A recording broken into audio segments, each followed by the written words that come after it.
देव ने क्यों की सिम्बा के साथ जबरदस्ती। नियांश और मैंने क्यों पहने सेम सेम कपड़े। नियांश कल रात में इतनी ज्यादा मस्ती कर रहा था पिल्लों के साथ, उसको नींद नहीं आ रही थी। 3-4 बज गए थे और फिर मेरे को इतना गुस्सा भी आने लग गया था। तो थोड़ी देर में नियांश सो गया। मैंने अगले दिन उठकर चतुर को दे मारा तो इतनी देर में नियांश भी आ गया था। और नियांश को फिर फटाफट सैंडल पहना के तैयार करके नीचे लेकर गई और फिर मैंने आकर झाड़ू लगाकर फिर मैंने पोछा लगाया। फिर मैंने किचन में जाके किचन का काम खत्म करके नियांश को राजा बेटा बनाया और राजा बेटा के लाड़ में आके गोटियां चलने लग गया। फिर मैंने उसको डांटा तो ये सीढ़ी के पास ऐसे बैठ गया और रोने लग गया। फिर मैं इसको नीचे लेकर गई तो नीचे सिम्बा को नहलाने की तैयारी हो रही थी और ये भी सिम्बा को फिर डांटने लग गया नहलाने के लिए और फिर सिम्बा के साथ जबरदस्ती करने लग गए। जैसे तैसे करके बाथरूम के पास लगे सिम्बा वहां से भाग के अंदर रूम में भाग गया और वहां पर भी ये पापा बेटे दोनों मिलकर उसके साथ इतनी ज्यादा जबरदस्ती कर रहे थे, खींच रहे थे लिटरली उसको इतनी बुरी तरह।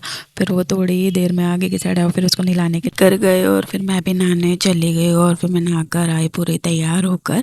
मैंने नियांश को लिया और हम दोनों की रिकॉर्डिंग कर रखी थी तो मस्ती भी करी।